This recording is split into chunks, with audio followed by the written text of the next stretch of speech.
Hello everyone, welcome back to my channel Notasee Kitchen. Notasee কিচেনের আজকের আয়োজনে থাকছে গরুর পায়ের স্যুপ বা নিহারি। এটি খেতে কিন্তু দারুণ মজা হয়।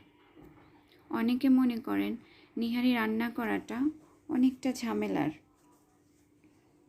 কিন্তু এটাকে কিভাবে সহজ ও অল্প মশলায় তৈরি করা যায় ঝামেলা ছাড়াই, সেটা আজকে আপনাদের সামনে পরিবেশন করব।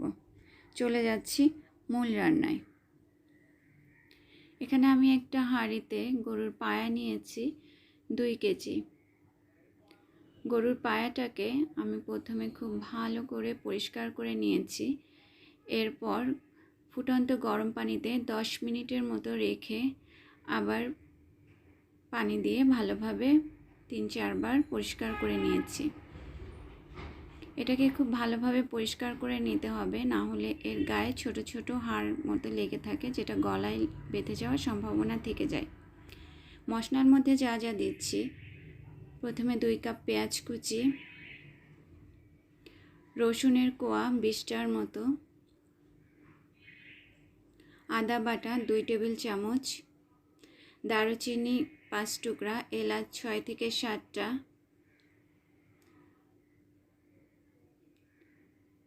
মরিচ দিয়ে দিচ্ছি, কাঁচামরিচ এবং শুকনো মরিচ মিলিয়ে 15 থেকে 20টা, 5-6টা তেজপাতা, লবণ স্বাদ মতো এবং 4 লিটারের মতো পানি দিয়ে আমি এখানে নিয়েছি।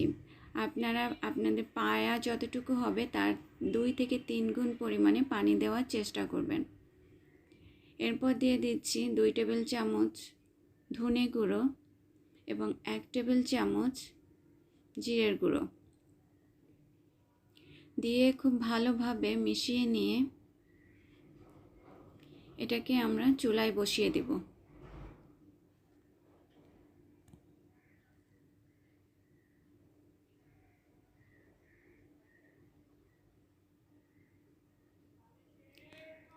এখন আমি চুলাটাকে অন করে দিচ্ছি।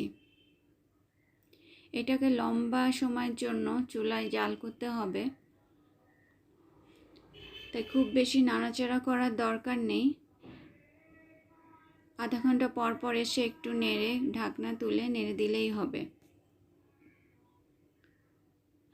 আমি আজকে ট্র্যাডিশনাল ওয়েতেই রান্নাটা করছি, কিন্তু কেউ যদি প্রেসার কুকারে রান্না করতে চান তাহলে গরুর পায়া দেওয়ার পর 8 থেকে 9 কাপের মতো পানি দিতে হবে, দিয়ে 45 মিনিটের জন্য বসিয়ে দিতে হবে, আর 15 থেকে 16টা সিটি তুলে নিতে হবে, তাহলে রান্না হয়ে যাবে। দেখেন, প্রায় 3.5 ঘন্টা পর আমি ফিরে এসেছি। 3.5 ঘন্টা পর আমার পায়াটার এই অবস্থা, কিন্তু এখনও পায়াটা পুরোপুরি রান্না হয়নি, অনেকটাই সিদ্ধ হয়ে গিয়েছে, কিন্তু পুরোপুরি এখনও সিদ্ধ হয়নি। আমাদের পায়াটার মাংস, হাড়ের থেকে মাংসগুলো যখন খুলে আসবে তখনই বুঝতে হবে যে এটা পুরোপুরি সিদ্ধ হয়ে গিয়েছে। আমাদের ঝোলটাও অনেকটা পাতলা রয়ে গেছে। এই ঝোলটাকে আমরা এখন ঘন করব।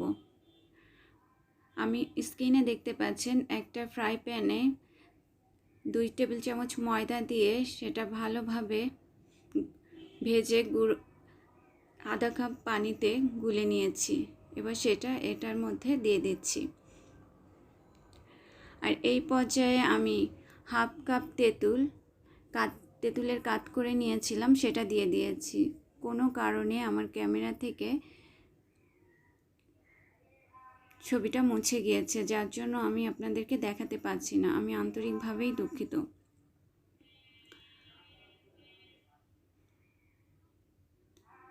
আমার পায়াটা ফুটছে, পায়াটা অনেকটা হয়ে এসেছে। এবার আমি ঢাকনাটা তুলে দেখব কি অবস্থা। পায়ের মাংসগুলা হাড় থেকে অনেকটা খুলে এসেছে, দেখেই বোঝা যাচ্ছে পায়াগুলো সুসিদ্ধ হয়েছে এবং সুন্দর একটা সুঘ্রাণ বের হয়েছে। আমাদের রান্নাটা প্রায় শেষ পর্যায়ে। এ পর্যায়ে যে যতটুকু ঝোল খেতে চান আপনারা ততটুকু ঝোল রাখবেন। আমি একটু ঝোলটা পাতলাই রাখতে চেয়েছি, সেজন্য আমি আর খুব বেশি জাল করব না। যারা ঘন করে খেতে চান তারা আরেকটু ঘন করতে পারেন। দেখতেই পাচ্ছেন কতটা তেল ভেসে উঠেছে। আমি এখানে কোনো তেল ব্যবহার করিনি। গরুর পায়ায়, গরু বা খাসির পায়ায় তাদের নিজস্ব একটা ফ্যাট থাকে, সেটা থেকে প্রচুর পরিমাণে তেল বের হয়েছে এবং কতটা সুসিদ্ধ হয়েছে আমাদের মাংসটা দেখেই বোঝা যাচ্ছে। তো ভিউয়ার্স, তৈরি হয়ে গেল আমাদের গরুর পায়া বা নিহারি বা গরুর পায়ার স্যুপ। দেখুন কতটা সুন্দরভাবে তৈরি হয়েছে।